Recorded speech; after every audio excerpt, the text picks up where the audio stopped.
la neolitización en el norte de la península ibérica.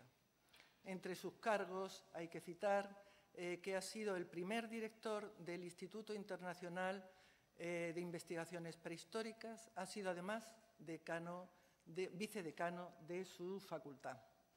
Ha estado como profesor invitado en la Universidad de Oxford y en la Universidad Nacional de Comahue, en Argentina.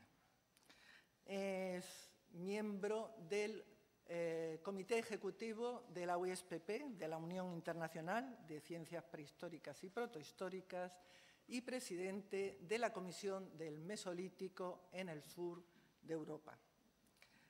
Su investigación se ha centrado fundamentalmente en las sociedades de los últimos cazadores-recolectores y la transición a las sociedades campesinas en el sur de Europa y en Argentina. Ha dirigido numerosos proyectos de investigación y excavaciones en varias cavidades asturianas, como Los Canes, Arangas, el Ayoru y en el sitio al aire libre de la Sierra Plana de la Borbolla, así como ha asumido la dirección de las excavaciones en varios concheros portugueses y en los yacimientos, en los abrigos de la Patagonia Argentina, el Arroyo Corral 1 y Corral 2. Pero su aportación, sin duda más valiosa de estos años de investigación, ha sido sus trabajos sobre la garma. Ha dirigido este equipo, que es un equipo interdisciplinar, desde los inicios de esta investigación en el año 1996. Y precisamente una de las mayores aportaciones de este proyecto ha sido el reto de una nueva metodología que ha permitido aunar la investigación con la conservación de este sitio. Fruto precisamente de esta aportación ha sido el reconocimiento que ha tenido con la concesión de 2 premios que le han dado como director de este proyecto, uno en el año 1996 y otro en el año 1998, por su labor como investigador y como difusor, por la difusión del patrimonio. Fruto de todas estas investigaciones, hay también otro proyecto que está coordinando en la actualidad, debe ser algo, supongo, que está en marcha, que es un proyecto en el que estudia el desarrollo del pensamiento simbólico en las sociedades paleolíticas y mesolíticas y que cuenta con una amplia colaboración de investigadores españoles y extranjeros. Fruto de todas estas investigaciones es un número de publicaciones muy extenso, más de 2 centenares de artículos en revistas especializadas y obras colectivas editadas en España y fuera de nuestras fronteras, así como varias monografías, entre las que, bueno, no voy a mencionarlas todas, algunas de las más relevantes, como son la de cazadores a campesinos o marisqueros y agricultores, la garma, un descenso al pasado, el neolítico o la obra sobre la materia del lenguaje prehistórico, que fue un catálogo que se editó con motivo de una exposición que él mismo coordinó y que además estuvo, entre otras sedes, aquí en el Museo Arqueológico Nacional. La charla esta tarde, como saben, es sobre la garma. La garma es uno de los conjuntos arqueológicos más ricos y singulares de la arqueología española, que tiene una secuencia que abarca desde el Pleistoceno medio hasta el medievo y que ha proporcionado una de las colecciones más importantes de arte mueble, en particular del Magdaleniense medio, que bien he tenido la ocasión de disfrutarla, así como de arte rupestre, pero tal vez los hallazgos más relevantes de este sitio, lo que le hace especial, son las estructuras de habitación. Unas estructuras de habitación que son únicas por su extensión y por su conservación. Y con motivo de este carácter es por lo que se ha incluido este conjunto en la lista de Patrimonio Mundial de la UNESCO. Ahora cedo la palabra al doctor Pablo Arias, que nos va a dar a conocer estas investigaciones. Pues muchas gracias a mi buena amiga y compañera, la doctora Carmen Cacho, por esta amable y extensa presentación. Y para mí, desde luego, es un auténtico honor volver a ocupar este estrado y volver a dirigirme a este numeroso público. La verdad es que es extraordinaria el programa densísimo de actividades que tiene este museo y realmente pues, me alegro de ver que tiene también tanto poder de convocatoria. Bueno, me voy a referir hoy a un sitio de arqueología española, pero que tiene una trascendencia mundial. Como acaba de señalar la doctora Cacho, es un sitio que ha sido incluido en la lista mundial de la UNESCO y es un sitio además muy peculiar, y de ahí el enfoque que le quiero dar a esta conferencia. Les voy a contar los aspectos más relevantes del patrimonio arqueológico que hay en la Garma. No todos, porque realmente nos llevaría mucho tiempo. Es un sitio realmente increíble donde hay muchos frentes abiertos.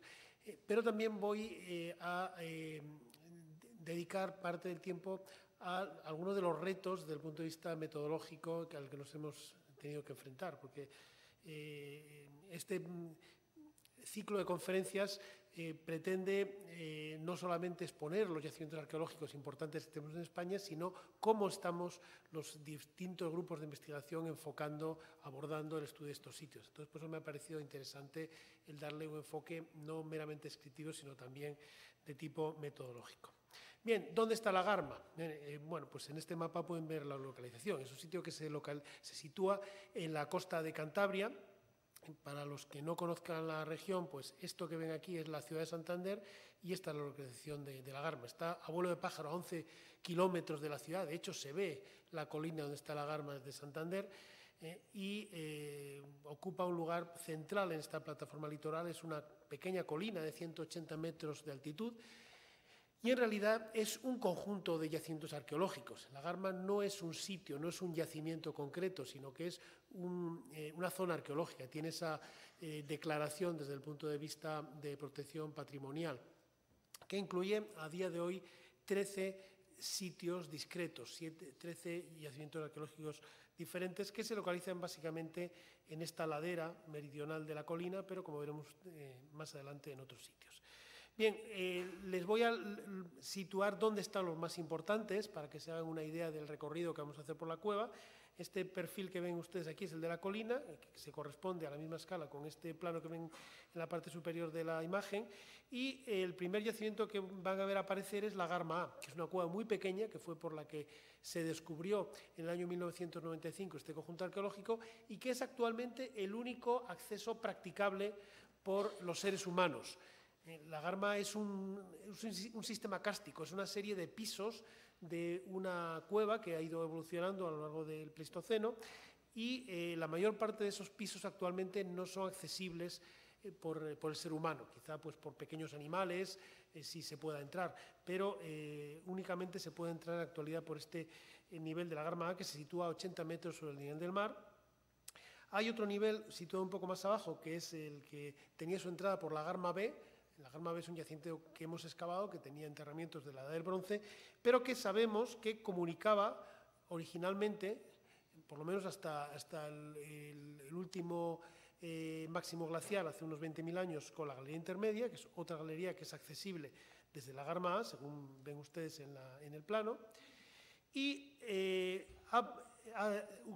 atravesando estas dos galerías se llega a la galería inferior, que es la zona donde se concentran las partes más importantes desde el punto de vista arqueológico y patrimonial de la cueva, donde están la mayor parte de las pinturas rupestres y donde están esos yacimientos madenenses a los que se refería anteriormente la doctora Cacho, con esas estructuras del Madense Medio que veremos a continuación.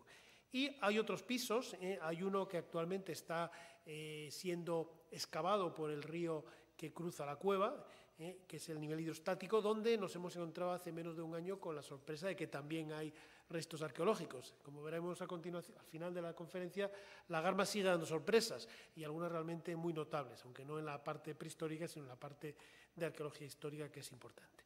Y también tenemos en la cima del monte un castro, un poblado fortificado de los inicios de la Edad del Hierro, al cual también me referiré de forma muy sucinta hacia el final de la conferencia.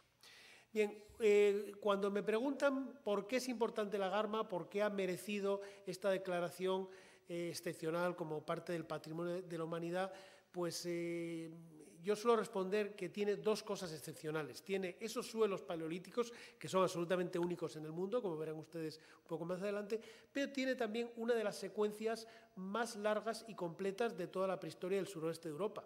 En la Garma tenemos ocupaciones humanas que se inician hace casi 400.000 años. Este mapa, este gráfico que les he puesto aquí no está actualizado, realmente tenemos fechas recientemente recibidas todavía más antiguas, y llega hasta el siglo XII después de Cristo, y prácticamente de forma ininterrumpida. Tenemos todos los periodos de la prehistoria representados en la Garma. Tenemos Paleolítico inferior, tenemos Paleolítico medio, tenemos aurignaciense, gravetiense, solutrense, madeniense, con todos los subperiodos, aciliense, mesolítico, neolítico, calcolítico, bronce, hierro, visigótico, alto medieval. El único periodo que nos falta, no sé si por suerte o por desgracia, es el periodo romano.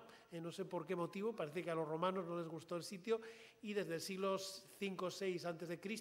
hasta la época visigoda tenemos un vacío. Pero el resto lo tenemos todo representado, de manera que pocos sitios hay donde de forma continua se pueda estudiar la evolución de los grupos humanos en un periodo tan largo, un periodo, como he comentado, de 400.000 años. Y el inicio lo tenemos en lo que fue una de las primeras grandes sorpresas de la Garma. La Garma, como les decía anteriormente, se descubre de forma relativamente fortuita en el año 1995, en concreto el día 2 de noviembre de ese año, pero en los siguientes años fueron apareciendo sorpresas sucesivas, y una de las más llamativas fue que en el exterior de la cueva había ocupaciones del Pleistoceno medio. Estas ocupaciones se han ido excavando, aquí ven una vista de hace unos años de las excavaciones, y ha proporcionado niveles que realmente son hipogeos, son depósitos arqueológicos que hoy en día están al aire libre, pero que se formaron dentro de una cueva. Es una galería que se derrumbó, una galería que estuvo cubierta al menos hasta hace unos 20.000 años, pero que fue retrocediendo por la erosión de la ladera, y en el que hemos encontrado unos depósitos increíbles con gran cantidad de restos arqueológicos, incluyendo bifaces, industria de Levallois y sobre todo mucha fauna, incluyendo Elephas antiquus, ese elefante de clima templado que habitaba en el Pleistoceno medio en la península ibérica y en otros lugares. Esto que tiene en la fotografía es un molar de leche de este animal, y también rinoceronte, también variantes, el Dicerorhinus kirchbergensis, que es un rinoceronte también de clima templado. Como les decía, en la campaña de este año hemos recibido algunas nuevas dataciones, y por diversos métodos parece que hemos llegado al menos a una cronología cercana a los 400.000 años, con lo cual a día de hoy la Garma tiene las ocupaciones más antiguas de toda la cornisa cantábrica. No voy a decir del norte de la península ibérica porque tenemos relativamente cerca Atapuerca, que es mucho más antiguo, pero digamos que al norte de la cordillera cantábrica son las fechas más antiguas con las que se cuenta. Y hay que señalar que las excavaciones continúan, no hemos llegado al fondo de este depósito, que hemos estado excavando en el mes de agosto, y bueno, pues aquí en la sala pues tengo algunos de los compañeros que me han ayudado en estos trabajos, a los cuales les agradezco su presencia, pero sabemos que nos quedan un par de metros de depósito en el que podríamos llegar a ocupaciones más antiguas. Pero, bueno, aquí ven una fotografía de la última campaña, de estos suelos de hace 400.000 años, con gran cantidad de restos, sobre todo de fauna. Esto que ven ustedes aquí es un hueso de elefante, y junto con ello aparecen, como os digo, muchos restos industriales. La parte del Paleolítico superior está representada sobre todo en la Garma A, donde tenemos una secuencia continua que se inicia en la Aurignaciense y cubre todos los periodos del Paleolítico superior. Y penetrando hacia el interior de la cueva, descendemos hacia la galería intermedia y hacia la galería inferior. En la galería inferior tenemos un importantísimo conjunto de arte rupestre paleolítico, conjunto que está formado por unas 400 unidades gráficas. Es el yacimiento del descubrimiento de arte rupestre más importante en Cantabria después de la Primera Guerra Mundial, después del descubrimiento de Castillo, Pasiega, estos grandes conjuntos descubiertos en la época de Obermayer, Braille y Alcalde y compañía. Pues damos un salto hasta este descubrimiento de la Garma, que incluye en torno a 100 representaciones de animales, en torno a 50 manos en negativo, de las cuales ven ustedes unos ejemplos más notables, las que están al fondo de la cueva, con una conservación excelente, incluso con detalles curiosos, como se ve hasta la uña de la mano de este individuo, o una especie de brazalete que tenía la persona que puso la mano aquí. Y también representaciones datadas probablemente en el Gravetiense, como este panel bastante impresionante con una representación de un uro, que ven ustedes aquí, 2 cabras y un poco posteriores un Megaloceros giganteus, un ciervo gigante, que tiene aquí el pecho, aquí el cuello, la cabeza mirando hacia atrás, aquí la jiba y aquí la línea cervicodorsal, perdón. Aquí hay una representación de caballo. Este es un panel bastante relevante porque en él se ilustra una técnica muy característica del Paleolítico Cantábrico, que es lo que llamaba el abate Breuil el trazo baboso o punteado. Realmente como ven ustedes en el dorso de este animal, no tenemos una línea continua, sino una serie de puntos yustapuestos. Y este es uno de los primeros paneles que fue datado por esta técnica que está tan de actualidad en estos días de la aplicación de la datación por series de uranio a los espeleotemas. Este espeleotema que ven ustedes aquí, que cubre el lomo de esta cabra, lo datamos en el año 2000, por ahí, con colaboración de Bischoff, y nos confirmó la datación del Gravetiense de estas pinturas, que hasta ese momento se estaban atribuyendo a un periodo un poco más reciente, al Solutrense.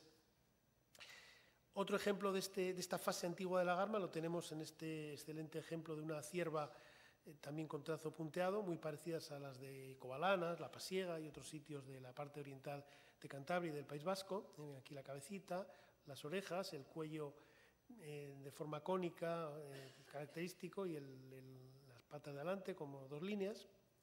Y también tenemos pinturas más recientes, pinturas madrileñenses que serán aproximadamente coetáneas de los suelos que les mostraré a continuación. Ven ustedes aquí una representación de un bisonte. Aquí tiene la barba, la boca, el morro, los ojos, los cuernos, la jiba, la cola, los cuartos traseros, el sexo, los cuartos delanteros.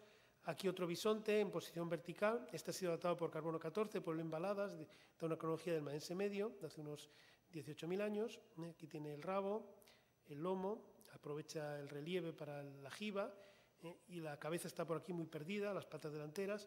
O este caballo, que es muy interesante técnicamente, porque se ha utilizado 2 tipos de colorantes. Se ha utilizado una especie de lápiz, de carboncillo, para el contorno del animal, y el relleno se ha pintado con otro tipo de colorante negro. Probablemente han utilizado hollín para conseguir ese colorante, porque el tamaño de los fragmentos de carbón es de micras. Es imposible conseguir con la tecnología de la época una pintura tan triturada como la que se ha utilizado aquí. La única hipótesis que nos ha ocurrido es que han recogido hollín quizá de las paredes de una tienda o algo por el estilo para conseguir esta pintura de este caballo tan espectacular. Y sobre todo quizá está la figura que supone, digamos, el símbolo de la cueva, que es este caballo excelente con unas características técnicas y estilísticas muy características de la mitad oriental del Cantábrico, en el Maense Medio. Esta especie de culera respingona, este rabo saliendo, que se recuerda a los caballos de Caen en el País Vasco, y unas proporciones muy correctas. Es una figura excelente, que es una pena que está sobre una pared un poco grisácea, porque la pintura no destaca todo lo que podría, porque el color de la pared es un poco oscuro, pero es realmente una figura excelente. Y les quiero hacer notar la circunstancia de que hay otras pinturas más antiguas por debajo. Esta pintura roja, que utiliza también esta técnica del punteado, es anterior. Parece que debe corresponder a esa fase antigua del Gravetiense. Y resulta llamativo cómo la pintura roja, que normalmente se conserva mejor porque utiliza colorantes minerales, está bastante desvaída, mientras que la pintura negra, que está hecha con carbón, que es un colorante más inestable, está muy fresca. ¿Esto a qué se debe? Bueno, pues se debe a una circunstancia a la que vamos a pasar ahora, y es que este caballo está situado en este punto que ven aquí en el mapa de la cueva. Esta es la entrada original. Este caballo está a 20 metros de la entrada original. Le llegaba la luz cuando se pintó. Y esta conservación diferencial entre esas pinturas rojas más antiguas y estas pinturas negras de hace unos 17, 18.000 años se debe posiblemente a que la cueva quedó bloqueada poco después de pintarse este caballo. Es decir, que las pinturas rojas estuvieron expuestas a cambios ambientales, a una cierta alternancia de calor, frío, a una serie de factores degradantes durante bastantes miles de años.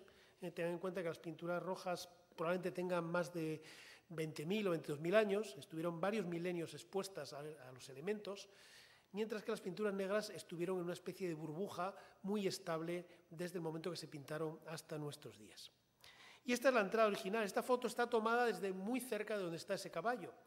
Y esto que ven aquí es un derrumbe, es un corrimiento de ladera que selló la cueva y creó una especie de burbuja en el tiempo que ha permitido esta conservación excepcional que tenemos en la Garma. Fíjense ustedes, esto está al lado donde se tomó la foto. Esto que ven aquí es un bastón de mando, de estos de tipo francés, es un asta de reno perforada, aquí en la perforación, de este tamaño.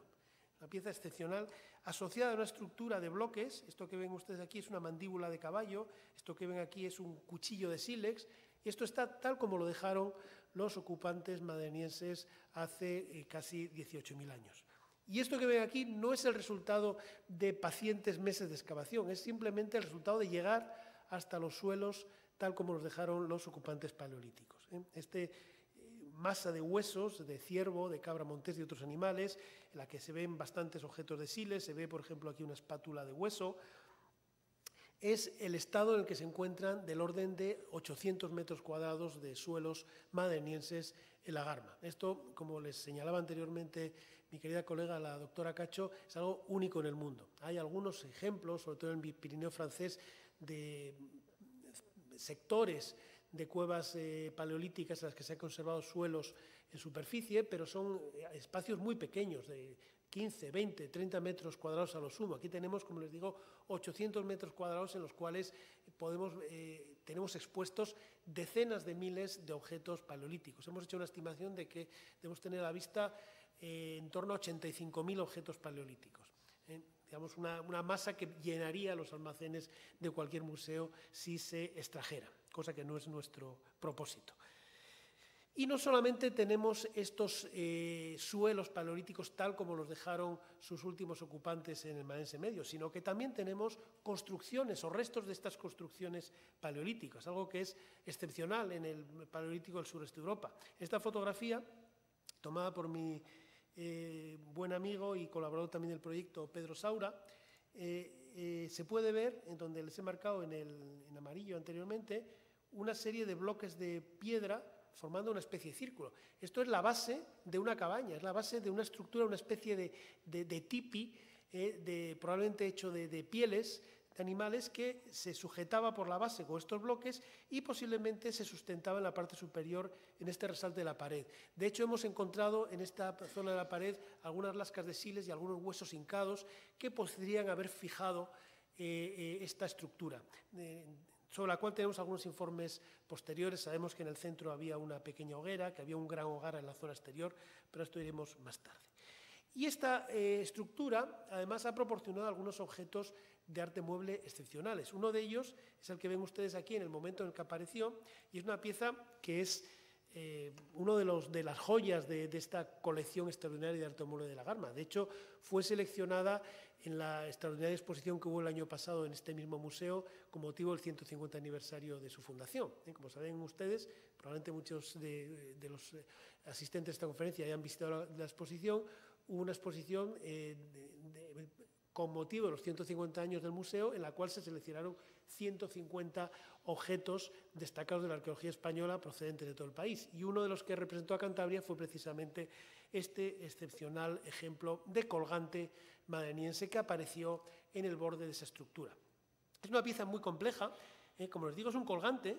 Si se fijan ustedes aquí, tiene un agujero, está perforado longitudinalmente y está hecho en una falange, de uro. Es una falange muy grande, casi el doble de tamaño que la de una vaca actual. Tengan en cuenta que el uro, que es el ancestro silvestre de nuestros domésticos toros y vacas, era un animal enorme, que tenía, algunos llegaban a tener 2 metros de altura en la cruz. Era como un toro de Lidia, pero a la bestia, que pesando 1 tonelada. Imagínense ustedes un miura de 1 tonelada en vez de los 500 kilos que suelen pesar. Y sobre la superficie de este animal han representado el propio animal, un macho de uro que rodea esa superficie aproximadamente cilíndrica del hueso.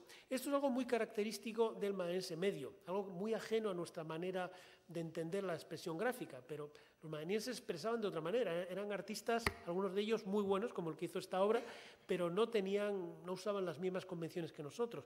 Y esto de dar la vuelta a un objeto cilíndrico o aplanado es algo que les gustaba mucho.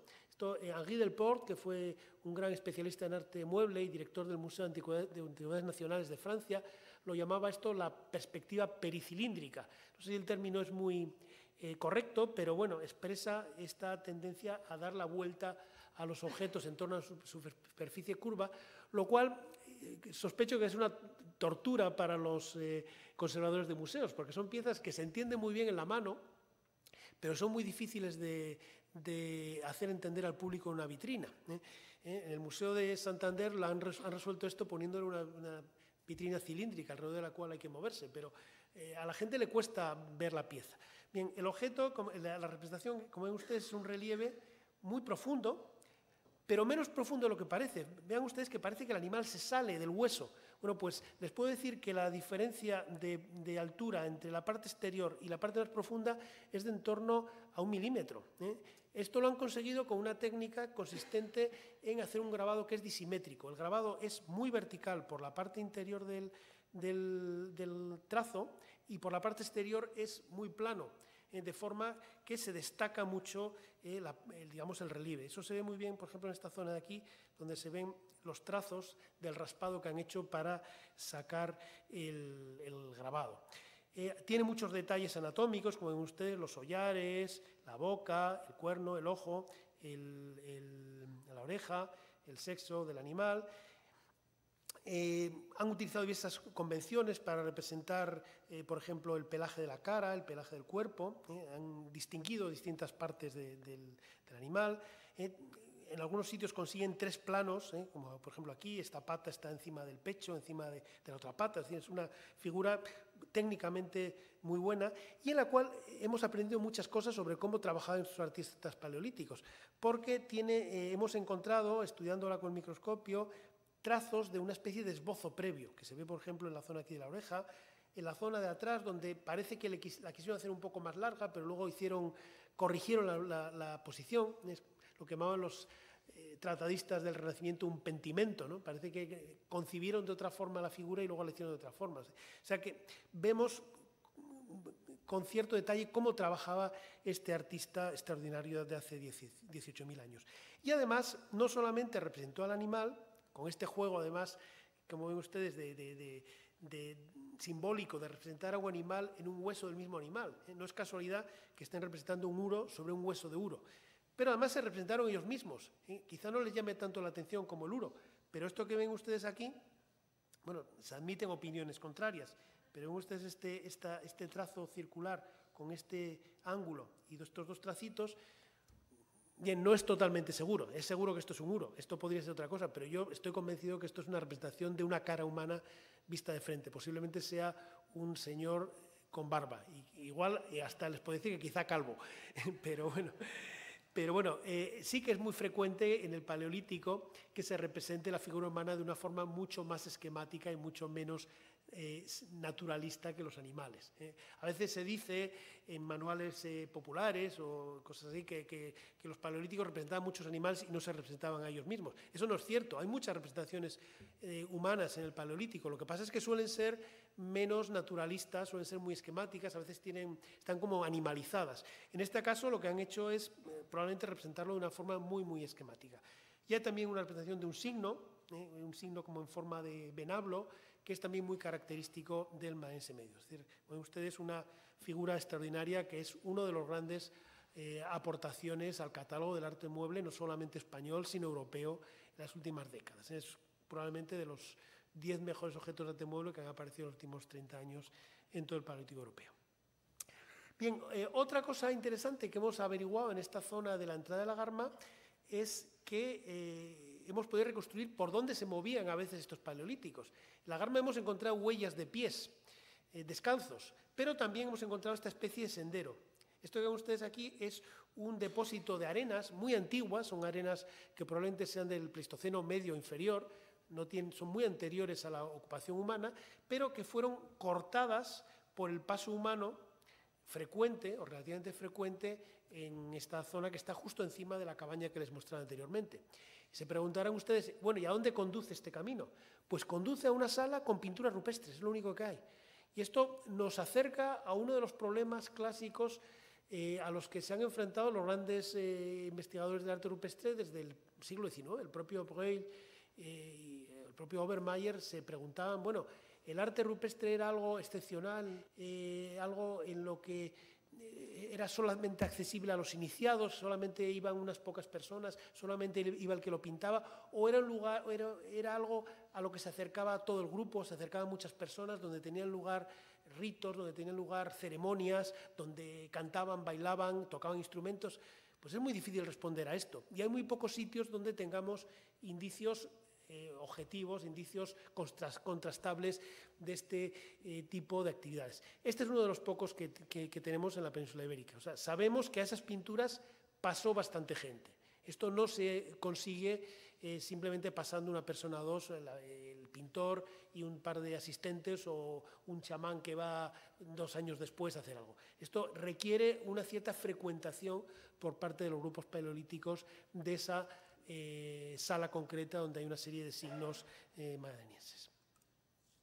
Bueno, seguimos hacia el interior de la cueva. Lo que les he estado mostrando hasta ahora son restos con pinturas, con ocupaciones que están a la entrada misma de la entrada original de la cueva, donde estaba el campamento madaniense, donde tenemos esa cabaña, donde tenemos una panoplia de objetos similares a las de cualquier yacimiento madaniense, lo que pasa es que con una cantidad enorme, donde tenemos una fauna convencional, dominada por el ciervo, con algunas cabras monteses, con algunos caballos, algunos uros, pero vamos, es un sitio madaniense más o menos estándar. ¿Qué ocurre si nos metemos hacia el interior de la cueva? Pues llegamos hacia una serie de lugares que son totalmente distintos, que son de la misma época, pero donde los testimonios arqueológicos que encontramos son bastante diferentes. Es el caso de esta zona 4, que está a 130 metros del exterior, es decir, un lugar totalmente a la sombra, y donde nos encontramos de nuevo estructuras madanienses, como esta que ven aquí. Fíjense ustedes esta serie de bloques que forman una especie de recinto trapezoidal y que delimitan un espacio que es muy diferente del exterior. Fíjense ustedes que el suelo aquí dentro está un poco más bajo, está limpio, mientras que la zona exterior está llena de cascajo y está un poco más arriba, está un poco más alto. Olvídense ustedes de las estalagmitas estas que son posteriores. O sea, si quitan las estalagmitas, esto está como estaba durante el Paleolítico. Bueno, pues esto es un espacio de la misma época, pero donde las actividades humanas fueron muy distintas. Tengan en cuenta que aquí la altura del techo es de 90 centímetros. Aquí no se puede estar de pie. Una persona normal, incluso un niño, tiene que estar en cuclillas o sentado. Y parece que hicieron una especie de cabaña similar a esas anteriores, pero donde el material arqueológico asociado es totalmente distinto. En lugar de tener los objetos característicos de un campamento estándar, nos encontramos con una composición faunística totalmente atípica para el madaniense del noroeste de la península ibérica, dominada por el caballo, con muchísimos objetos de arte mueble, con cosas extrañas como un par de patos de una especie muy rara que se llama atadorna prácticamente enteros, con un cráneo de caballo recortado y posado en el medio. En fin, una serie de indicios que nos han llevado a plantear la hipótesis de que ahí nos encontramos ante una especie de espacio ritual, un lugar donde iban a hacer cosas que no eran actividades cotidianas. Comparable quizá al santuario madaniense, casi de la misma época, que definieron hace unos años nuestros llorados y admirados profesores Leslie Freeman y Joaquín González de Echegaray. Aquí ven una vista lateral de esa estructura, son esos bloques y este es el techo. Techo que, por otra parte, está lleno de pintura y de grabados rupestres de la misma época. Tenemos indicios que transformaron el techo. Hay sitios donde han golpeado el techo para darle forma, para eliminar una serie de resaltos, y han grabado una enorme cantidad de figuras, como por ejemplo este bisonte que ven ustedes aquí. Tiene aquí la jiba, los cuartos traseros, el sexo, la panza, los cuartos delanteros, o estos caballos que ven superpuestos a pinturas rojas, que ven ustedes la crinera, el morro. Hay del orden de 40 grabados en estas paredes, entre ellas, por ejemplo, una representación de un lobo, que es un animal bastante infrecuente en el arte paleolítico.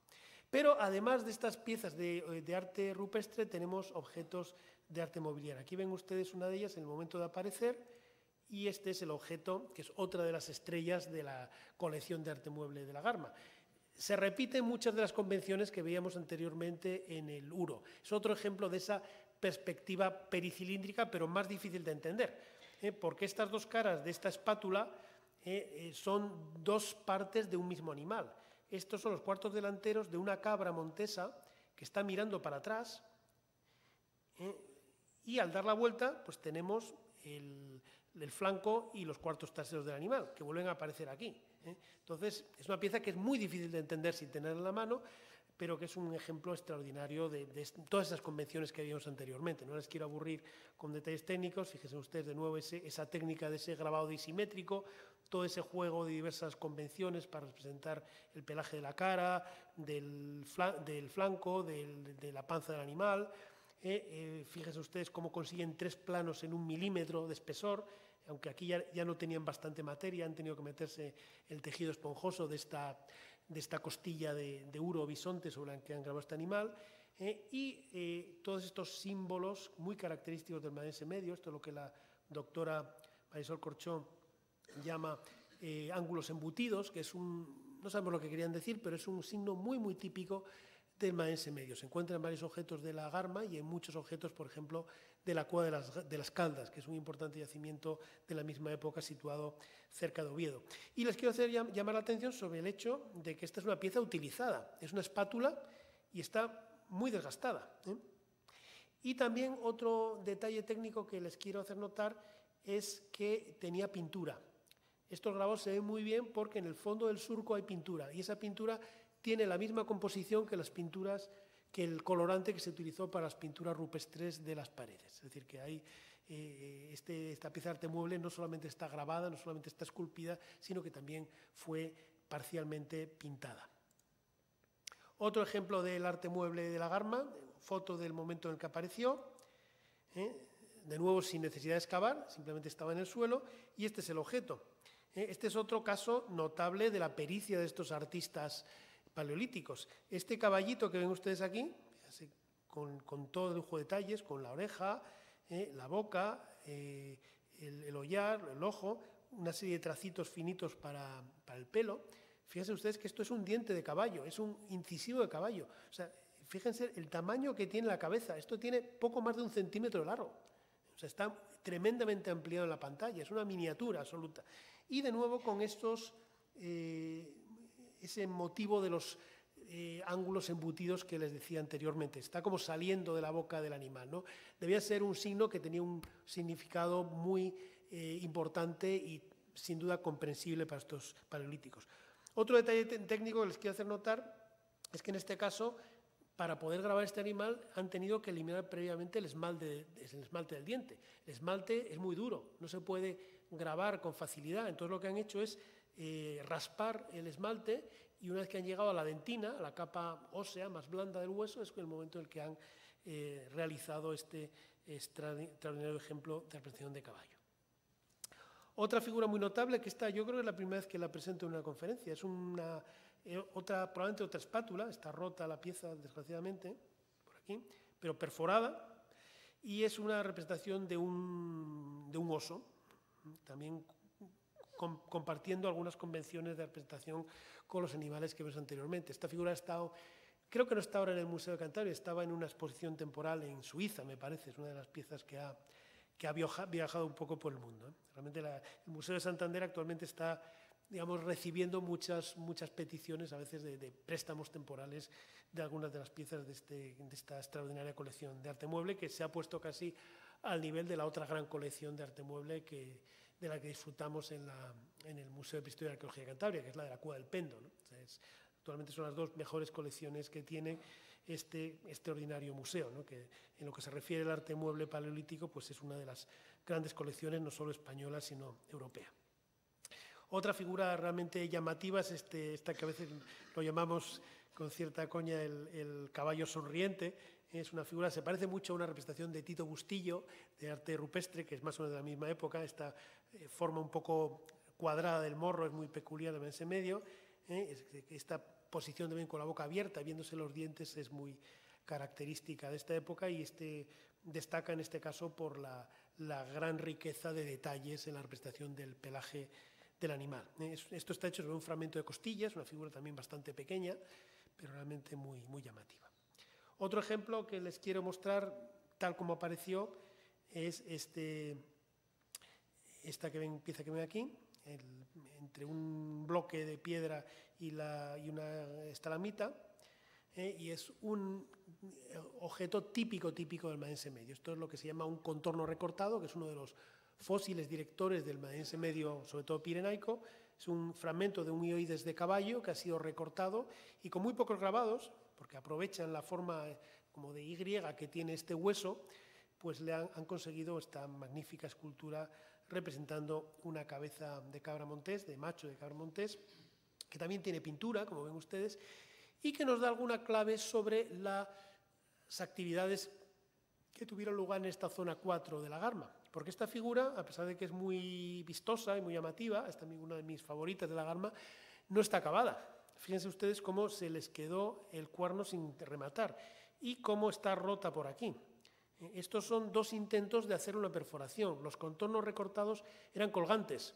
Muchos de ellos tienen una o dos perforaciones. En este caso da la impresión de que se le rompió en el momento de terminar de rematar la pieza y la tiraron, lo cual nos está indicando que posiblemente la ejecución de objetos de arte mueble y de colgantes fue una de las actividades que tuvieron lugar en esta zona 4 de la Garma. Tenemos más indicios. Hemos encontrado, por ejemplo, un incisivo de oso a medio perforar. Evidentemente lo podían haber traído de otro lado para acabarlo, pero lo más probable es que hayan estado haciéndolo allí, que por el motivo que fuera no lo hayan terminado y lo hayan dejado por ahí, en ese caso posado en una repisa.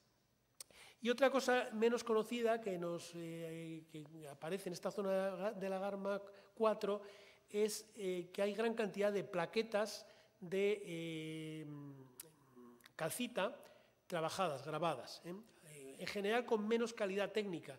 Una de nuestras colaboradoras, Olivia Rivero, ha propuesto en algún trabajo reciente que quizá esas plaquetas tenían una función un poco distinta, quizá como de esbozos, quizá de objeto para la formación de futuros artistas. Esta es una de las mejores y, hombre, no tiene la calidad de las piezas en hueso que vimos anteriormente, pero es una figura muy interesante en la cual se combina una representación animal, quizá una especie de cabra, con una representación humana, porque esta mano que ven ustedes aquí y que pueden ver más en detalle en la fotografía, no es una mano de un cuadrúpedo, esto es una mano de una persona, es uno de estos seres mixtos a los que tanta afición tenían estos grupos del Paleolítico Superior final. Otra de estas estructuras que ven ustedes aquí del Maense Medio, en este caso han construido un auténtico muro de piedra con bloques puestos verticalmente. Observen cómo han crecido las estalagmitas que han empezado a crecer al final del Pleistoceno sobre ellos, con lo cual nos está garantizando que esta estructura no es producto de una actividad posterior en la cueva, sino que es una construcción paleolítica. Y en esta construcción, a diferencia de lo que pasaba en la anterior, apenas tenemos más restos arqueológicos que esos dos esqueletos prácticamente completos de tarro blanco, de ese vistoso, esa vistosa ave, esa vistosa anátida, que por motivos que se nos escapan dejaron allí, metieron en la cueva y los dejaron allí descomponerse. Bien, la Garma nos ha enfrentado a un reto, porque, bueno, cuando uno se encuentra en un yacimiento de este tipo, dice, bueno, pues qué suerte he tenido, que tengo entre las manos uno de los yacimientos más importantes del mundo, pero al mismo tiempo pues si uno tiene un poco de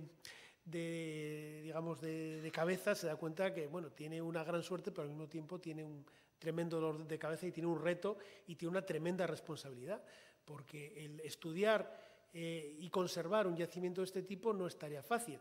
Y sobre todo que las técnicas arqueológicas convencionales no están pensadas para este tipo de sitios.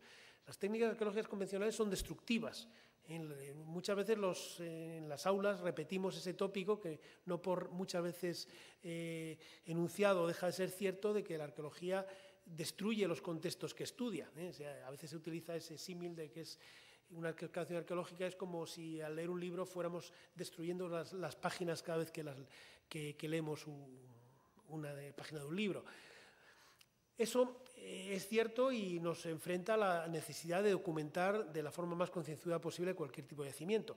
Pero en el caso de la Garma, la escala del yacimiento era tan enorme y sobre todo la excepcionalidad de esos suelos conservados tal como los dejaron los madenienses hace casi 18.000 años, nos ha aconsejado un enfoque distinto. Sobre esto no había consenso cuando apareció la Garma a finales de los años 90. Había colegas que nos decían, bueno, pues aquí lo que tenéis que hacer es abrir un túnel y empezar a sacar objetos y estudiarlos en el exterior. Nosotros hemos optado por una postura mucho más conservadora. Hemos intentado estudiar esos documentos sin destruir el contexto. Es decir, hemos intentado esa paradoja de hacer la tortilla sin romper los huevos, o dicho de otra forma, en lugar de llevar los objetos arqueológicos al laboratorio, lo que hemos hecho es llevar el laboratorio a la cueva. Y hemos tratado de mantener los suelos paleolíticos tal como estaban, estudiándolos en la medida de lo posible. Y esto, la consecuencia que tiene es que el trabajo nos está llevando muchos más años de los que nos hubiera llevado si hubiéramos aplicado una metodología convencional, pero al mismo tiempo tenemos la satisfacción y, digamos, el sentimiento de haber cumplido, de que estamos aprendiendo algunas cosas, no todas, por supuesto, sobre cómo vivían los grupos paleolíticos que estaban en la Garma, sin destruirlos o alterándolos lo menos posible. Evidentemente siempre hay una alteración en cuanto alguien entra en un espacio de este tipo, pero los suelos a día de hoy están prácticamente igual que los encontramos hace 25 años. Hemos sacado algunos objetos destacados, como estas piezas de arte mueble que les hemos mostrado, pero el resto de los miles y miles de objetos que hay ahí siguen en la cueva, y los que hemos estudiado los hemos estudiado uno a uno, los hemos vuelto a poner en el sitio donde estaban. Entonces hemos intentado hacer una arqueología no destructiva o no invasiva, con una serie de métodos que han ido variando a lo largo del tiempo. Hemos tenido la suerte o la desgracia que nos hemos enfrentado a la Garma en un momento de revolución tecnológica, y técnicas que estábamos empleando en los años 90, pues por ejemplo de fotogrametría con cámaras carísimas, calibradas, pues hoy en día son absolutamente paleolíticos. Se puede conseguir lo mismo con una cámara convencional y con un software gratuito muy barato. Pero bueno, el fundamento sigue siendo el mismo. Nosotros hemos digitalizado todo ese espacio de la cueva, hemos hecho una fotogrametría de los suelos y hemos realizado un estudio in situ de esos huesos y esos restos líticos y esos restos industriales. Digo huesos porque es lo que más hay en esos suelos, y esos suelos han sido reconstituidos, pero reconstituidos pieza a pieza. Es decir, no hemos sacado todos los objetos y los hemos vuelto a colocar, sino que hemos ido hueso por hueso documentando dónde estaban previamente, estudiándolo y volviéndolo a poner en su lugar, bajando el microscopio a la cueva, bajando la colección comparativa a la cueva, en fin, tratando de una forma pues dura y con muchas penalidades, pero tratando de hacer un trabajo pues lo menos invasivo posible. Bueno, aquí ven alguna foto de trabajos que se han hecho recientemente. Esta persona que ven aquí pues es un antiguo colaborador de esta casa, Pito Latova, que también ha tenido una exposición hace poco, si no recuerdo, en este museo, que ha colaborado con nosotros haciendo pues una ortoimagen verdadera continua de una de las zonas de suelos paleolíticos. Esto que ven ustedes aquí es una imagen con una resolución extraordinaria. Fíjense ustedes el detalle de otro de estos espacios con suelos paleolíticos que tenemos en la cueva. Y un ejemplo de las conclusiones a las que podemos llegar sin necesidad de destruir estos suelos nos lo proporciona esta serie de objetos que hemos publicado recientemente. Ven ustedes aquí un conjunto de huesos tal como aparecieron y tal como están todavía, en una zona muy restringida, la zona 4.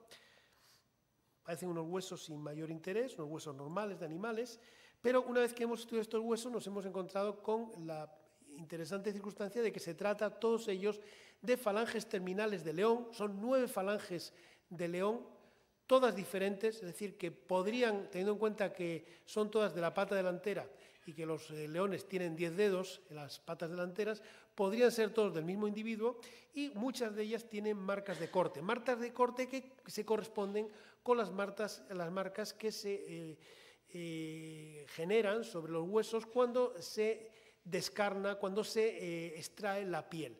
Parece probable que estos huesos corresponden a un animal que ha sido desollado, a un animal que le han quitado la piel y han dejado las garras en la parte delantera. Las garras de los leones son muy vistosas, tienen unas uñas, unas garras enormes. Evidentemente las garras se han descompuesto porque están hechas de queratina, pero las falanges, los huesos a los que están unidos esas garras, se han conservado y se distribuían por esta zona. Hay un outlier, un hueso que, por el motivo que sea, se ha movido, pero están todos concentrados en torno a una de estas estructuras que les señalamos anteriormente. Bien, creo que no hace falta ser muy imaginativo para pensar que lo que sucede aquí es que teníamos una piel de león que posiblemente estaba colgando o posada en el suelo o colgando de la pared, cerrando una de esas estructuras paleolíticas que les he mostrado.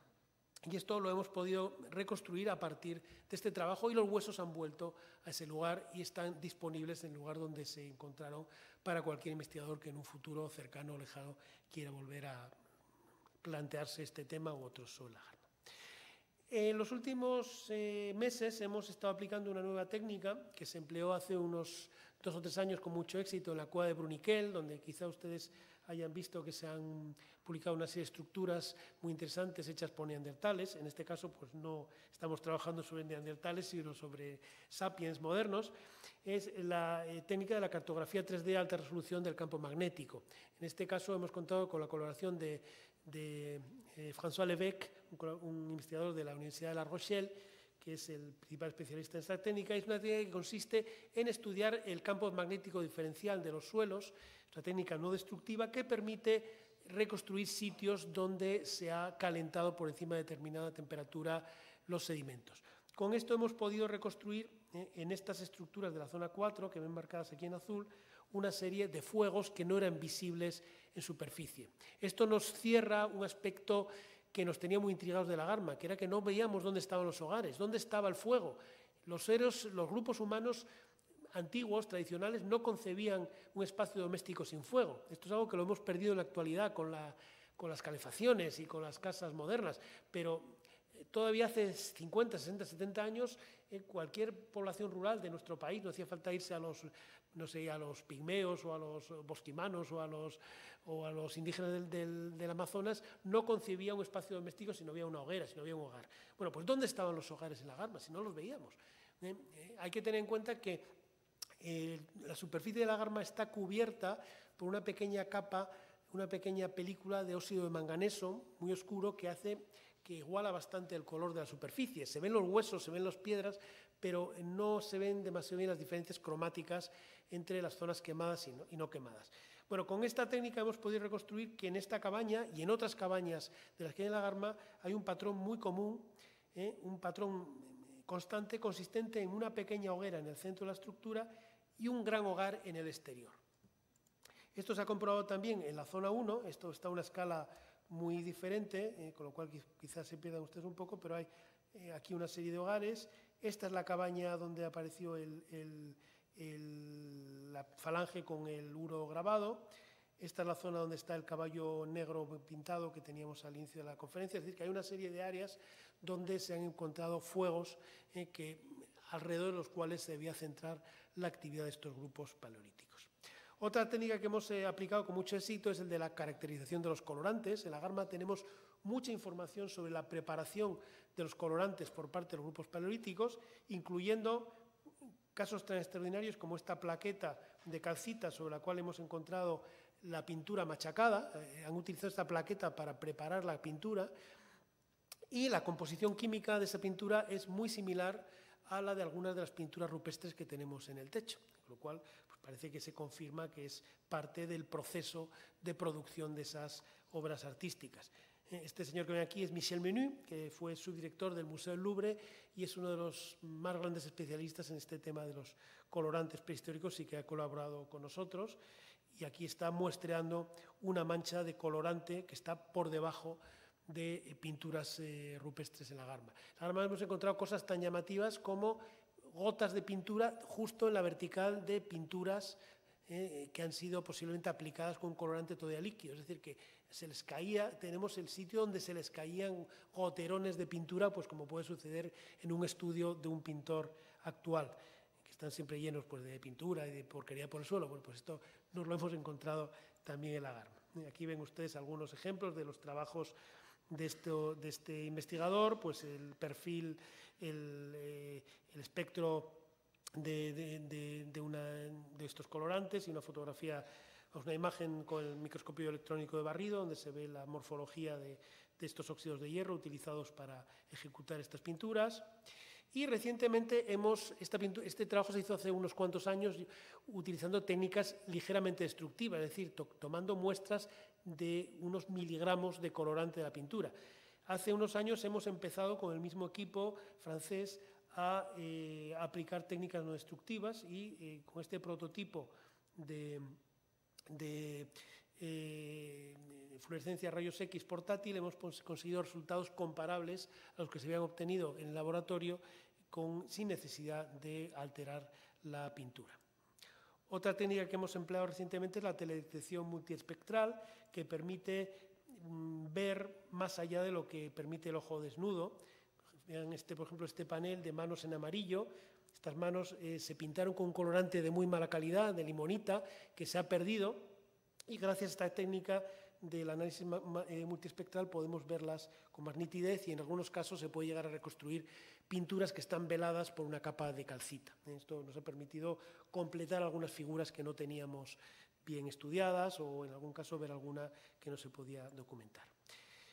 Hay también un esfuerzo importante de control ambiental. La Garma es una cueva que está monitorizada desde el mismo momento del descubrimiento, con lo cual ha aportado mucha información para uno de los grandes retos que tiene el arte rupestre, que es vamos a intentar no solamente estudiarlo en nuestros días, disfrutarlo en nuestros días, sino conservarlo para las generaciones futuras. Y para esto hay que saber cuáles son esas condiciones ambientales que han permitido que dure tantos miles de años. Sitios como Altamira, como Lascaux, tienen el problema de que han sido muy alterados por actividades en el último siglo, con lo cual es muy difícil reconstruir cuáles son las condiciones originales que han permitido su conservación. Hay que elaborar modelos que nunca son tan objetivos como la propia medición directa de las condiciones ambientales. Sitios como la Garma, que han sido controlados desde el momento mismo del descubrimiento, es posible establecer esos parámetros que pueden garantizar la conservación y, bueno, pues hemos podido no me voy a detener mucho en este caso, pero tenemos datos muy detallados sobre la circulación de aire en la cueva, sobre las diferencias de temperatura entre el invierno y el verano, que en algunas zonas de la cueva no llegan a más de 0,1 o 0,2 grados centígrados, o sobre las poblaciones de bacterias que hay en el interior de la cueva y cuyo control pues, es fundamental para evitar que en el futuro se puedan deteriorar las pinturas y puedan sufrir procesos lamentables como los que se han dado pues, particularmente en la cueva de Lascaux y en otros yacimientos. La Garma también ha aportado información muy valiosa a un tema que preocupa mucho a la sociedad actual, que es la evolución climática. Como saben ustedes, pues el cambio climático es una de las grandes preocupaciones de la sociedad contemporánea. Y ante esto, uno de los problemas que tienen los científicos es que no tenemos registros climáticos de mucho más allá de un siglo. Los mejores observatorios meteorológicos se crean en torno a mediados del siglo XIX, con lo cual carecemos de perspectiva para valorar de una forma realmente rigurosa y científica los cambios ambientales que parece que está habiendo en la actualidad. Por ello, los estudios paleoambientales proporcionan una información valiosísima. Y en la Garma tenemos la fortuna de haber encontrado algunos registros realmente extraordinarios. Esta estalamita que ven ustedes aquí es la estalamita GAR-1, que empezó a crecer hace unos 14.000 años en el interestado de Bolling-Algernon y que creció de forma continua hasta nuestros días, con una interrupción en la Edad Media porque fue rota por unos ocupantes medievales de los que hablaré posteriormente. Bueno, pues con esta estalagmita hemos llegado, no nosotros, sino los equipos de paleoclimatólogos que colaboran con nosotros, a un grado de detalle de menos de un año. Se han podido distinguir datos como el régimen de pluviosidad y de temperatura en invierno y en verano durante miles y miles de años. Por ejemplo, en un trabajo que tenemos actualmente en prensa se ha podido determinar que hace unos 11 o 12.000 años, durante el día reciente, el clima en el Cantábrico era unos 6 grados de media por debajo del actual y que la temporada seca era el invierno, que la lluvia que había, que era muy inferior al actual, se concentraba, por ejemplo, en el verano. Y todo eso se ha conseguido gracias a los estudios isotópicos que hemos podido hacer con la colaboración de Frank McDermott, de la Universidad de Dublín, gracias a esta estalagmita de la Garma. Tenemos ahora en estudio una más antigua todavía, que se inicia hace 19.000 años, que nos va a permitir completar esos 6.000 años anteriores a la estalactita Garuna. Bueno, en la Garma hemos establecido, gracias a una ayuda del Gobierno de Cantabria, hemos montado un sistema de comunicación interno, que lo hemos llamado Garmanet, que lo utilizamos para los trabajos de documentación arqueológica. Se está utilizando también estos sistemas de control ambiental y también esperamos en un futuro próximo utilizarlo como un recurso educativo y esperamos que en breve se pueda montar esa ventana a la Garma en el Museo de Prehistoria y Arqueología de Cantabria y quizá en otras instituciones.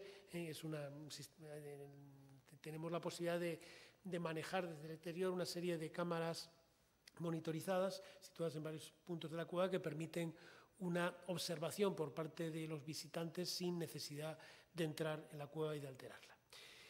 Y en la Garma tenemos también testimonios de otros periodos. Voy a hacer un brevísimo recorrido a algunas ocupaciones posteriores en la Garma, no todas porque me llevaría mucho tiempo, pero quiero destacarles sobre todo los testimonios del Mesolítico y de la época visigótica. En el caso del Mesolítico, aparte de otros varios yacimientos en la Garma A y en la Cueva del Mar, yo destacaría este enterramiento de la Cueva del Truchiro. Esto que ven ustedes aquí son 2 húmeros humanos en el momento de su aparición y que estaban en una cueva realmente imposible de excavar. Es una cueva que tenía unos 60 centímetros de altura desde la superficie hasta el techo y en la cual el depósito arqueológico donde apareció este enterramiento era una brecha estalagmítica durísima que no se podía excavar nada más que con cincel.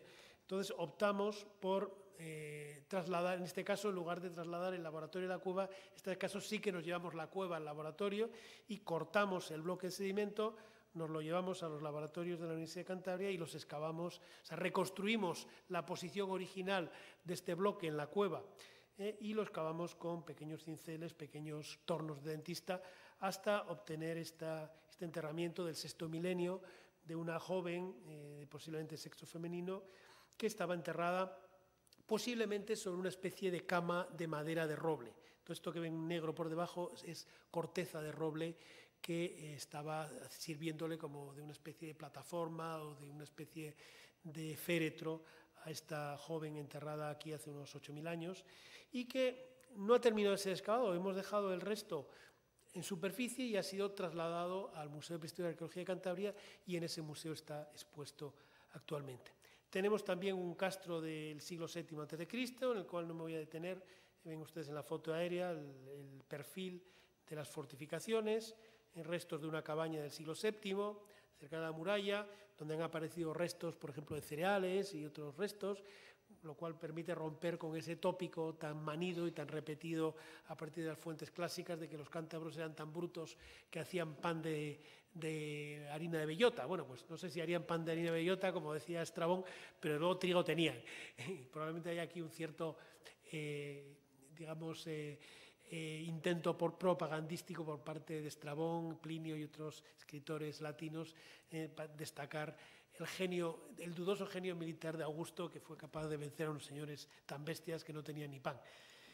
Y quizá las novedades más llamativas de los últimos años en la Garma, aparte de la parte paleolítica, venga por estos restos del siglo VII y VIII, por estos espeleólogos medievales que cruzaron la cueva de cabo a rabo. La cueva está plagada de carbones de madera de avellano, datados a finales del siglo VII, principios del siglo VIII. No podemos precisar mucho más porque hay una meseta en la curva de calibración que hace que no se pueda precisar. Probablemente estemos en torno al año 680, 690, el final del periodo visigótico, al cual corresponde este broche de cinturón de latón y de plata, que fue analizado, por cierto, por un gran especialista que tenemos el honor de tener aquí entre nosotros, por Ignacio Montero. No es oro lo que reluce, en este caso es latón, pero bueno, es una pieza muy interesante que también rompe con otro tópico de investigación regional, que se ha dicho mucho que los cántabros, los de la edad del hierro eran tan brutos que no comían pan, pero los de época visigota eran paganos y todavía no les llegó el cristianismo hasta después de la conquista árabe y hasta que se replegaron los mozárabes hacia el norte. Bueno, tampoco es cierto esto, hay restos, probablemente el norte peninsular también estaba razonablemente cristianizado desde el siglo V o IV, y aquí tenemos una prueba clara con esta cruz que tiene este espléndido broche de cinturón de la Garma, que se asocia a un contexto funerario muy peculiar, en el cual tenemos 5 individuos, aquí ven 2 de ellos, en esta foto extraordinaria también de la mano maestra de Pedro Saura, en la cual podemos ver estos 2 esqueletos de jóvenes, son todos varones jóvenes de en torno a entre 14 y 20 años de edad, y todos ellos tienen en común una curiosa circunstancia, es que tienen el cráneo triturado. Estos individuos fueron depositados en el suelo de la cueva, los dejaron descomponerse en la cueva, no están enterrados, están posados sobre el suelo, y después de que estaban esqueletizados volvieron a entrar otras personas, o los mismos, unos años después, y se dedicaron a convertir en harina el cráneo. Esto que ven ustedes aquí es el mentón y esto es la sombra del cráneo de un esqueleto que de otra manera, como pueden ver ustedes, está perfectamente conservado. Aquí tienen otro ejemplo. Este es un chico de unos 14 o 15 años. Ven aquí la mandíbula inferior, y esta es la sombra del cráneo y esta es la piedra que utilizaron para ensañarse con el cráneo. ¿Por qué? Bueno, no sabemos muy bien. Hemos estado intentando... un discípulo mío tiene una hipótesis que está intentando verificar de que quizá fueran personas que murieron de una peste o algo así, que quizá hubiera un miedo supersticioso en la época, quizá que volvieran a renacer. En fin, no es difícil saber. Hemos intentado ver si aparte de ADN humano encontramos ADN de alguna bacteria, por ejemplo de la Yersinia pestis, la bacteria que produce la peste. Desgraciadamente no hemos tenido suerte, hemos probado con más de 1000 bacterias y a día de hoy no ha funcionado, pero bueno, no descarto que el día de mañana la ciencia forense nos dé algún resultado al respecto. Y la novedad más novedosa, si me permiten el barbarismo, que tenemos es algo que está todavía inédito, que les voy a presentar aquí, y es que pensábamos que teníamos toda la cueva explorada, pero hemos encontrado 2 nuevas galerías el invierno pasado, a las cuales hay que bajar de forma bastante compleja. Una de ellas es lo que llamamos el nivel hidrostático, que es el nivel que está cruzado por el río. Este agua que ven aquí es el río que circula por la cueva, donde hemos encontrado un extraordinario contexto funerario también de esta época visigótica, en el cual hay 3 individuos, uno de ellos que es este que ven aquí.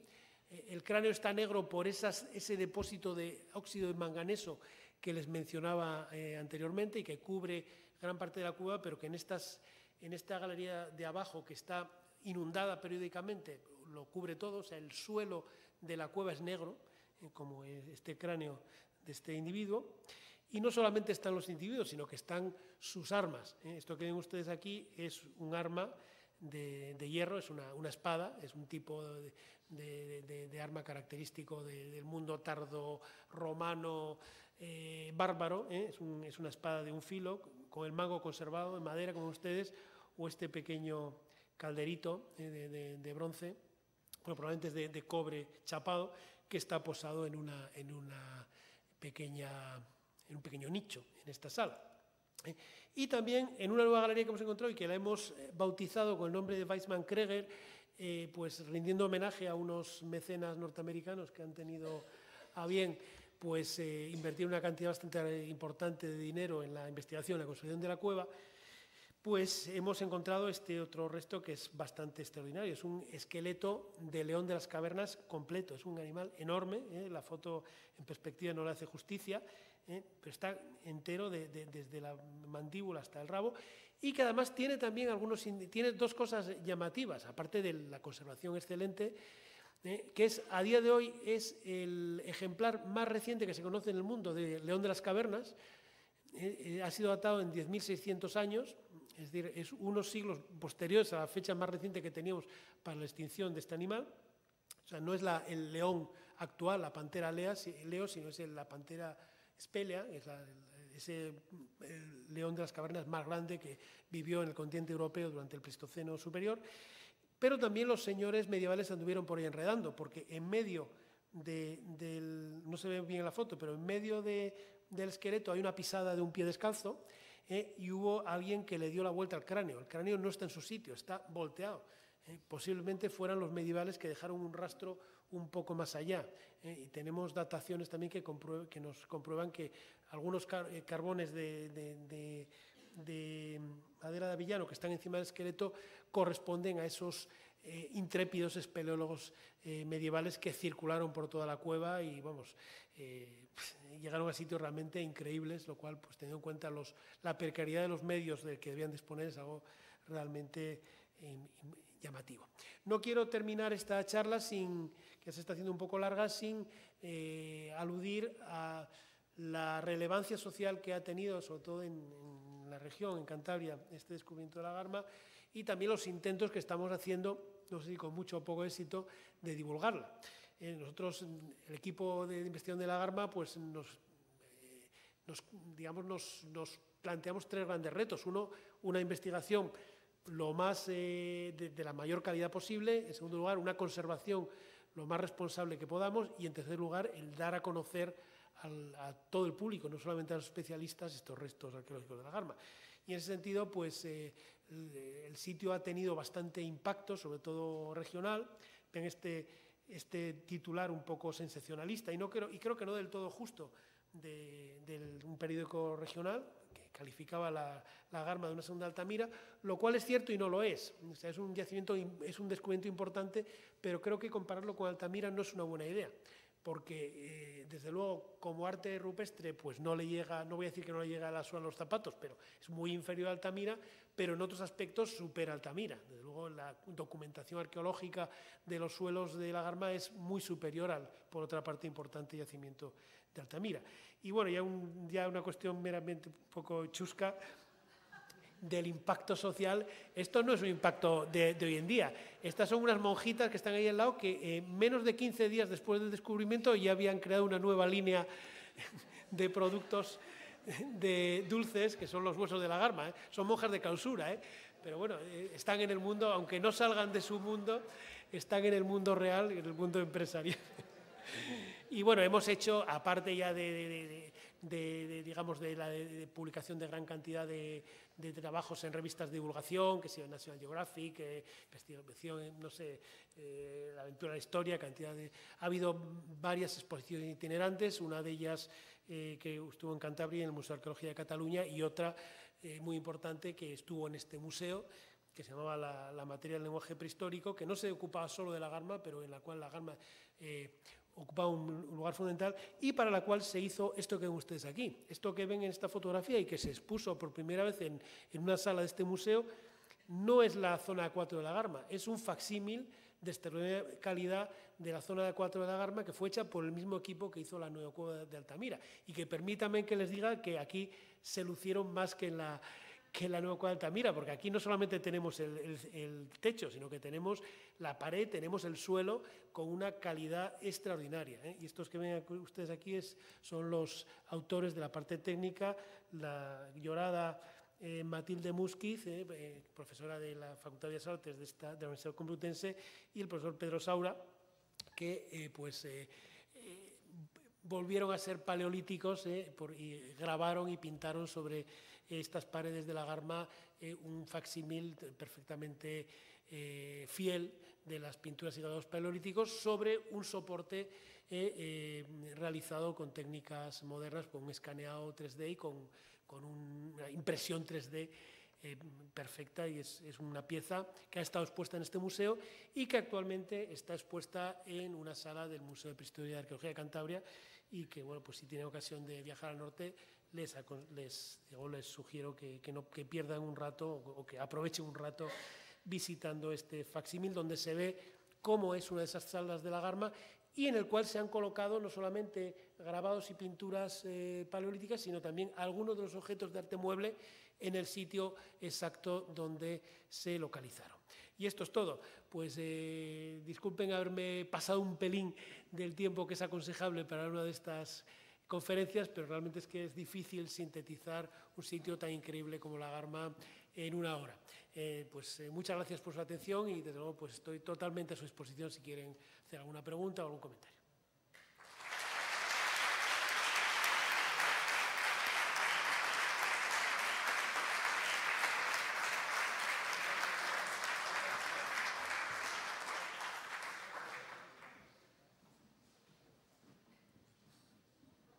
Muchas gracias, Pablo. Bueno, yo me imagino que después de esta intervención, que realmente sí te deja con la miel en la boca porque siempre quieres saber más, seguro que hay alguno de los asistentes que quiere hacer alguna pregunta o quiere alguna información complementaria.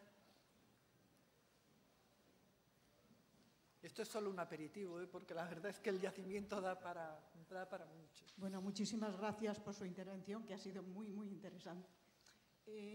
Ha hablado de esas espátulas muy desgastadas, pero que por otra parte están muy trabajadas, ¿no? Desde el punto de vista artístico, llamémoslo así. Entonces, ¿eran objetos cotidianos o eran, por el contrario, objetos, no sé, de carácter ritual? ¿O hay algún indicio que permita saber esto? Pues es una pregunta muy pertinente y muy buena. Si realmente, bueno, en el Paleolítico parece que esa distinción que hacemos ahora de lo ritual y lo cotidiano, o lo sagrado y lo profano que diría Durkheim, no era tan claro como para nosotros. Hay objetos que tienen mucho trabajo detrás, que hay una elaboración indudable, como estas piezas que hemos visto aquí, pero que sin embargo se utilizaban y a veces se tiraban sin prestarle mucha atención. Hay una pieza que a mí me gusta mucho a este respecto, es una pieza que está en el Museo de Prehistoria y Arqueología de Cantabria al lado de algunos de estos objetos de la Garma, que es un fragmento de hueso de caballo de la Cueva del Pendo, que tiene un grabado extraordinario de caballo y que fue después reutilizado para tallar el sílex. Está lleno de marcas de haber utilizado como compresor para tallar el sílex, o sea que no les preocupó, una pieza extraordinaria, una de las mejores piezas del arte mueble del Paleolítico Cantábrico, y luego pues lo han reutilizado para otra cosa y lo han tirado. O sea, realmente no parece que esa visión pues un tanto de sacralización del arte que tenemos nosotros la tuvieran en el Paleolítico, ¿no? Si tú tienes una obra de arte importante en tu casa, pues si yo tuviera la fortuna de tener un Picasso en mi casa, pues lo tendría, por supuesto, como oro en paño. Pero ellos tenían piezas realmente de un valor artístico enorme y las tenían por ahí tiradas. Yo creo que no, lo uno lo quita lo otro. O sea, algunas de estas piezas eran objetos cotidianos, pero al mismo tiempo sí que tenían un significado simbólico. De hecho, André Leroy-Gourhan, uno de los grandes especialistas en este tema, subrayaba que hay una diferencia hay una cierta correlación entre la función de los objetos y el tipo de representaciones que se hacen en ellos. Las piezas más elaboradas, con representaciones de animales, con mucho detalle, con mucha elaboración, suelen ser algunos tipos concretos de objetos. Por ejemplo, en los objetos muy, muy prácticos, por ejemplo, las azagallas o los arpones, normalmente tenemos decoraciones de tipo geométrico. Pero realmente en la Garma gran parte de estos objetos han sido utilizados. Quizá el contorno recortado, la cabra esta, como se le rompió, no la usaron, pero la espátula esta que usted señalaba, pues ha sido usada. No hemos sido capaces de determinar para qué, pero sin duda está utilizada. Y la falange esa con la representación de Uro, pues también ha sido usada, porque tiene el agujero de perforación longitudinal que tiene marcas de desgaste del hilo con el que estuvo cosida. Y además hay un detalle que no les he mencionado, pero el artista que hizo esa pieza ya sabía cómo se iba a utilizar, porque En la fotografía que yo les puse se veía solamente 2 de las caras, pero claro, la pieza tiene 4 caras y en la cara que da para atrás, en la cara que da hacia el lado por el que estaba cosido, solamente representaron el rabo del animal. Y el rabo está hecho de una manera totalmente chapucera.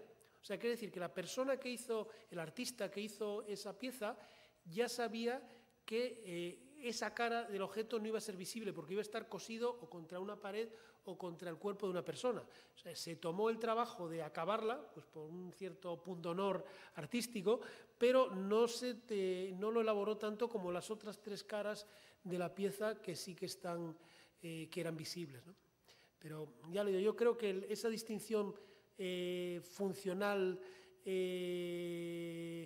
simbólico, no estaba tan separado como... Y realmente no hay que irse al paleolítico para ello. Si realmente esa visión sacralizada del arte es algo que nace con el romanticismo. Si uno va al arte medieval o al arte de época romana, pues evidentemente hay grandes obras artísticas en el románico o en la época, o en el arte de los griegos y los romanos, pero no estaban tan separados de la función práctica. Los mármoles del Partenón son piezas extraordinarias desde el punto de vista estético, pero al mismo tiempo cumplían una función práctica, una función representativa, una función litúrgica dentro de ese templo, y estaban pintadas de colorines, algo que hoy en día se nos abrirían las carnes si volviéramos a ver los mármoles Elgin pintados de colorines, ¿no?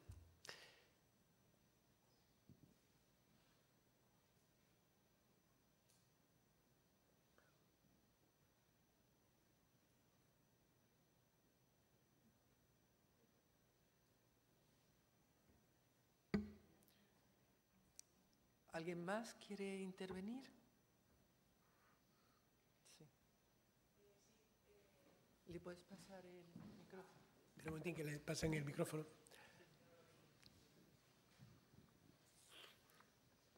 Han hablado de espacios domésticos. Entonces, yo quería un poquito que me aclararas si eran lugares de habitación permanente o eran talleres o sitios donde se hacían cosas concretas. Y luego la pregunta recurrente de por qué no hay restos de los habitantes. ¿Restos humanos? Bueno, son 2 preguntas. La primera, sí, hay en la Garma, en la parte paleolítica, hay 3 zonas de concentración de restos. O sea, realmente hay restos paleolíticos por toda la cueva, pero hay 3 zonas con gran densidad de restos. El vestíbulo original de la cueva y 2 zonas en el interior. En el vestíbulo original, bueno, pues tenemos la composición característica de un campamento madreniense. Tenemos el dato extraordinario que tenemos algunas cabañas que no se suelen encontrar, pero es probable que las tuviera en muchos sitios, y tenemos restos de la transformación de fabricación de instrumentos, de talla, de fabricación de objetos de hueso y sobre todo de la transformación de las presas habituales de estos grupos paleolíticos, que en el caso del maense cantábrico es sobre todo el ciervo. Hay también reno, hay también caballo, hay también cabra montés, pero sobre todo el 60-70% son restos de ciervo. Hay hogares, hay sitios de despiece, en fin, todo ese tipo de actividades que se hacían en un ámbito pues con cierta luz natural. Eso está concentrado en la zona en la cual llegaba, si no la luz intensa, si por lo menos una cierta penumbra, un espacio que estaba protegido de las inclemencias del tiempo, pero que tenía todavía una cierta habitabilidad. A diferencia de lo que sucede en las zonas interiores, donde tenemos una composición arqueológica muy atípica, ya les digo, muy centrada en el caballo, que es un animal que parece que en el maense medio tenía un significado simbólico evidente, y donde pues parece que no hay una ocupación durante un periodo muy largo, sino ocupaciones muy cortas en el tiempo. Si era una ocupación permanente o temporal, no tenemos datos muy seguros, pero yo dudo que sea una ocupación permanente. O sea, hay que pensar en un campamento que se ocupaba durante unos meses, se abandonaba. Hay algunos indicios de abandono parcial. Por ejemplo, en una de las zonas del fondo de la zona 2, pasando a la 3, tenemos una osera por encima de los restos paleolíticos. Eso nos indica que entre que la cueva fue abandonada por los grupos humanos y quedó bloqueada por ese derrumbe que les mostré, pues hubo un oso invernando, es decir, que por lo menos hubo un invierno donde no hubo seres humanos viviendo allí. Normalmente los osos no entran en una cueva que está ocupada por seres humanos. Y también otro indicio, puede parecer un poco de chiste, es que si se hubiera producido el derrumbe cuando estaba ocupado por los grupos humanos, alguien se hubiera quedado ahí. Y eso, en cierta medida, responde a su pregunta. Bueno, le iba a decir que no hemos encontrado restos humanos y le puedo decir que quizá tengamos el primer resto humano, porque bueno, esta es una primicia de hace 3 semanas, que hemos estado en un trabajo que hemos estado haciendo en una zona, hemos visto un hueso de una zona que todavía no habíamos estudiado, que parece que es una mandíbula humana de una persona no lo habíamos reconocido porque debe ser de una persona ya muy mayor, sin dientes, o sea, es una mandíbula inferior de una persona desdentada, probablemente un anciano, ¿eh? Entonces, pues sería el primer hueso humano que tendríamos en esta zona de la Garma. Pero eso no es tan raro. Realmente en el Paleolítico superior cantábrico y en el del sureste de Francia hay muy pocos restos humanos si tenemos en cuenta el enorme volumen de sedimentos arqueológicos que han sido excavados.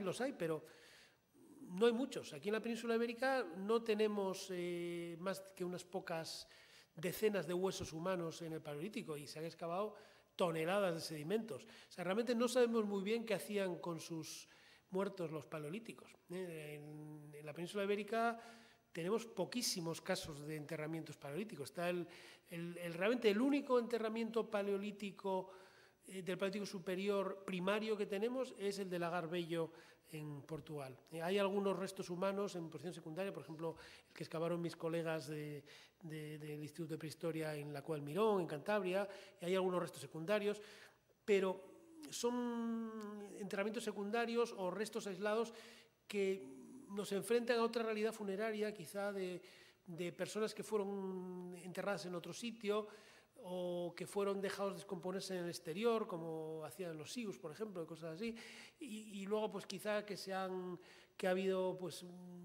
una conservación de reliquias, quizá en algunos casos casos de canibalismo, sí que tenemos casos comprobados en el Paleolítico de la península ibérica de antropofagia, pero realmente no es llamativo que la superficie que tenemos a la vista de la Garma no haya restos humanos, si lo comparamos con el resto del registro paleolítico peninsular y, bueno, y de otras zonas, de Francia también. Perdona, Pablo, ¿hay datos sobre estacionalidad en alguno de los...?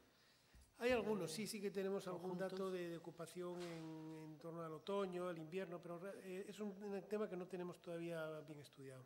Pero realmente uno de los problemas que tenemos a este respecto es que el porcentaje de suelos que tenemos estudiado es bajo todavía. La zona 4 está estudiada entera, la zona 3 bastante, pero la zona 1, que es el gran campamento de la entrada, hemos estudiado una fracción mínima. Entonces realmente no me atrevo a poner la mano en el fuego con cosas de este tipo. Hombre, yo que he estado en el yacimiento, gracias a la amabilidad de Pablo, reconozco que cuando vi ahí a Miriam, me parece que se llamaba, allí estudiando los huesos, claro, es una tarea lentísima, claro, entonces no me extraña que eso... Sí, una tarea de chinos, sí. Sí, claro, hacer toda la investigación allí, llevar la colección comparativa. Sí, además hay que tener en cuenta que luego las circunstancias son un poco penosas porque, claro, tú estás un momento en la cueva y se está relativamente bien, pero a las 3 o 4 horas te quedas helado. Claro, estás a 12 grados con un 99,9% de humedad.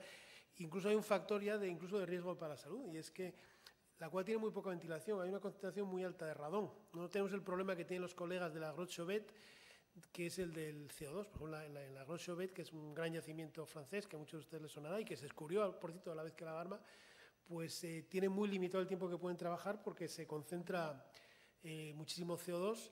Y bueno, yo he vivido la experiencia ahí de estar casi jadeando porque no tiene oxígeno.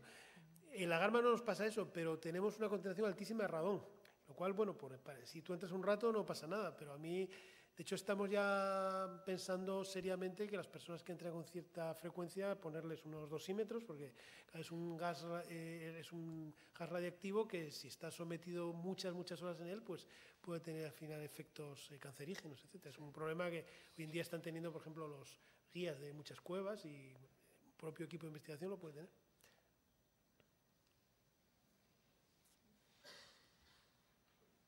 ¿Alguna intervención más? Sí.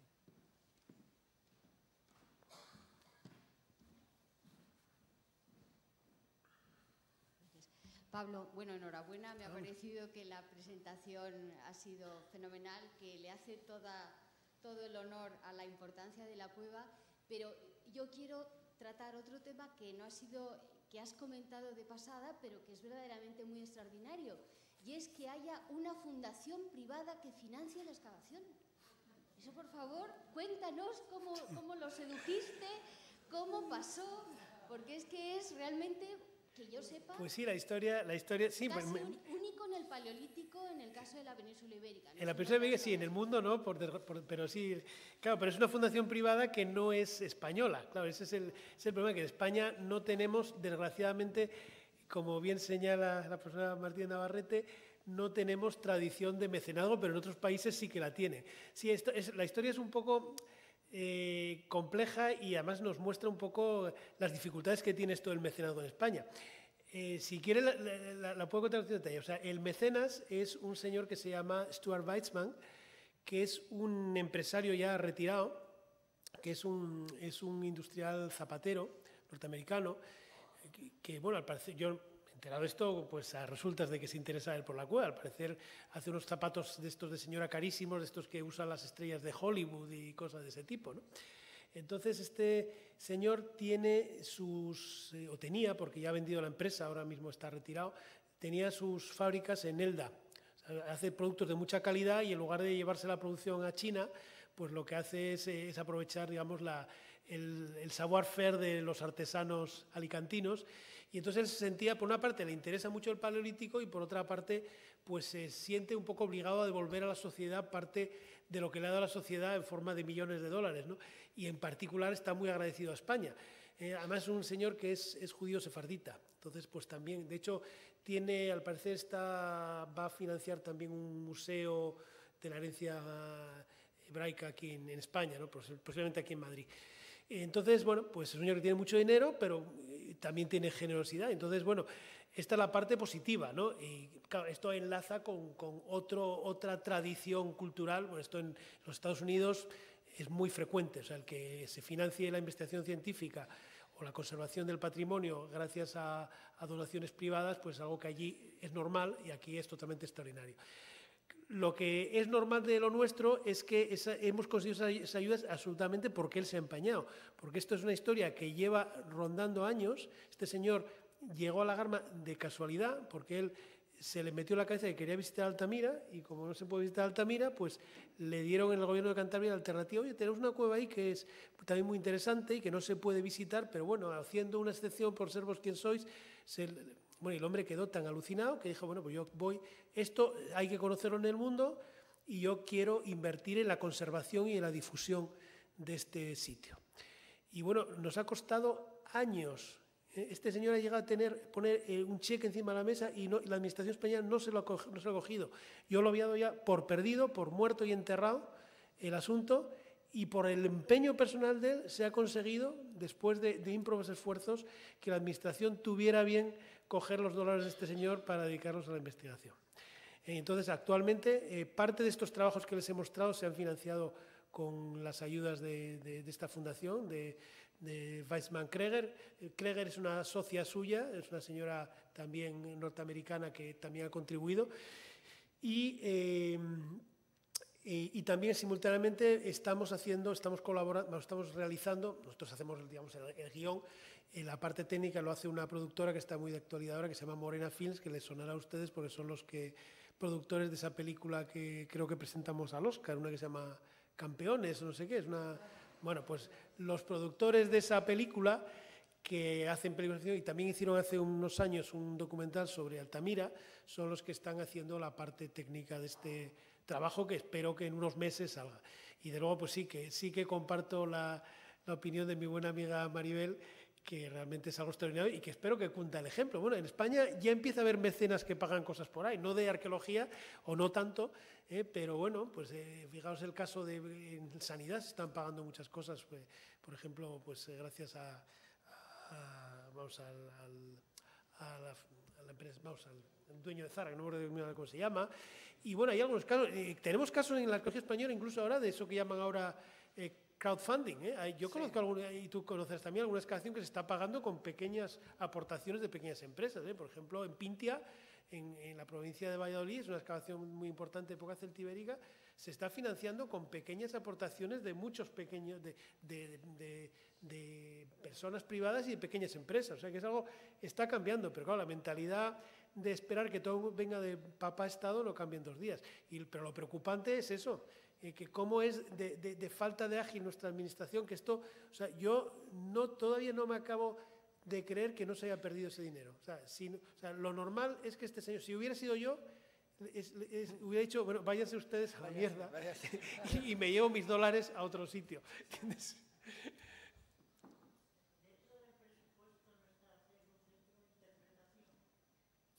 El centro de interpretación no está dentro, eso no está dentro del presupuesto de la fundación. O sea, vamos a ver, el centro de interpretación ha tenido bastante mala pata porque eso ha llegado a estar presupuestado en el ejercicio del año pasado y se ha caído pues por un cambio de gobierno, que ni siquiera fue cambio de partido. O sea, en Cantabria ha habido una crisis política en la cual se cayeron 2 o 3 consejeros y fueron sustituidos por otros del mismo partido, y con ese cambio pues se murió una partida presupuestaria que había para la construcción de un centro de interpretación en La Garma.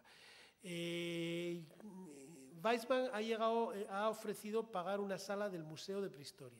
Yo he estado delante de él, o sea, se lo he oído decir que estaba dispuesto a financiar el habilitar una sala más en el Museo de Prehistoria, pero el de Santander. Lo que dice María Jesús de centro de interpretación no está vinculado a esto. Sí que hay, o sea, la idea existe hay unos terrenos cedidos por la Junta Vecinal del pueblo donde se localiza La Garma, que se llama Moño, y hay un proyecto de hacer un pequeño centro de interpretación que, bueno, pues no es muy caro, y ya digo que ha sido una pena porque podría estar actualmente en obras y también por la dinámica administrativa se ha atascado. Pero, de hecho, el dinero llegó a haber dinero y bueno, pues como no se gastó a tiempo, pues al final se destinó a otros fines y ya se evaporó.